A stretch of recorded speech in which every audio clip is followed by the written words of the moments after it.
Letter 44 to Thomas Pennant, Esquire, Selborne, November 30th, 1780.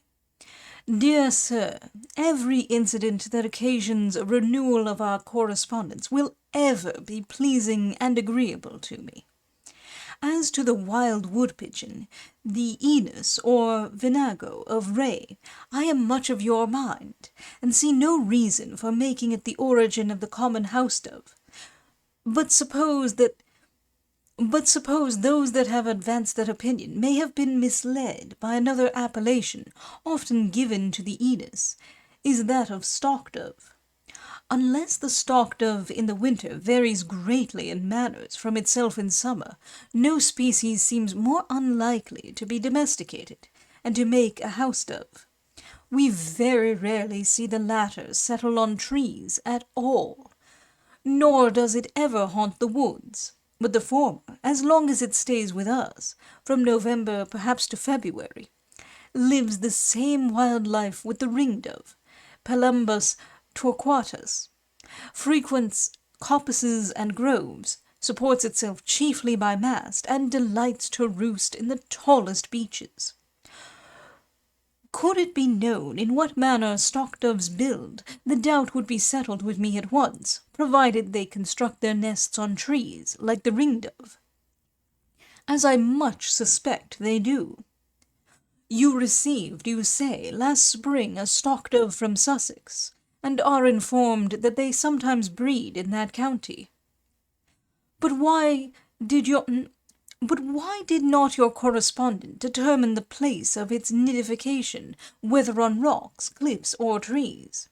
If he was not an adroit ornithologist, I should doubt the fact, because people with us perpetually confound the stock-dove with the ring-dove.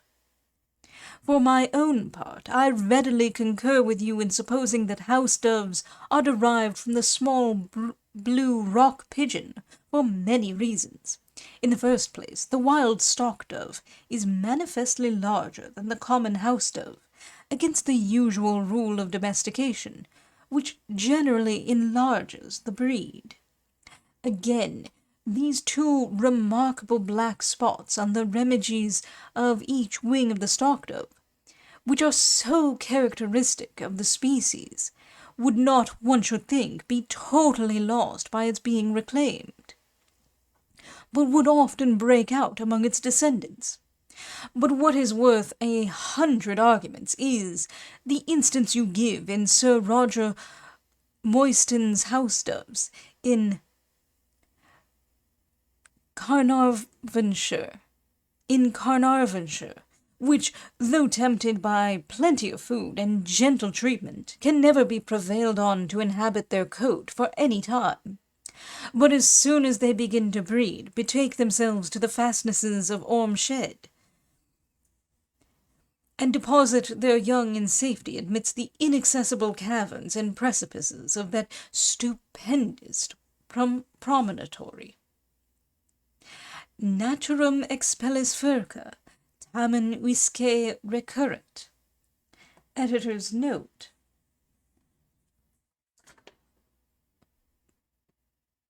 Per Peter Yearsley of LibriVox, you may expel nature with a pitchfork, but she will always return. End note. I have consulted a sportsman, now in his 78th year, who tells me that 50 or 60 years back, when the beechen woods were much more extensive than at present, the number of wood-pigeons was astonishing, that he has often killed near 20 in a day, and that with a long wildfowl piece he has shot 7 or 8 at a time on the wing as they came wheeling over his head. He moreover adds, which I was not aware of, that often there were among them little parties of small blue doves, which he calls roquiers. The food of these numberless emigrants was beech-mast and some acorns, and particularly barley, which they collected in the stubbles. But of late years, since the vast increase of turnips, that vegetable has furnished a great part of their support in hard weather, and the holes they pick in these roots greatly damage the crop. From this food their flesh has contracted a rancidness, which occasions them to be rejected by nicer judges of eating, who thought them before a delicate dish. They were shot not only as they were feeding in the fields, and especially in snowy weather, but also at the close of the evening, by men who lay in ambush among the woods and groves to kill them as they come in to roost. Footnote. Some old sportsmen say that the main part of these flocks used to withdraw as soon as the heavy Christmas frosts were over. End footnote. These are the principal circumstances relating to this wonderful internal migration, which with us takes place towards the end of November, and ceases early in the spring. Last winter we had in Selborne High Wood about 100 of these doves, but in former times the flocks were so vast, not only with us, but all the district round, that on mornings and evenings they traversed the air like rooks in strings, reaching for a mile together. When they thus rendezvoused here by thousands, if they happened to be suddenly roused from their roost-trees on an evening, their rising all at once was like the sound of thunder heard remote.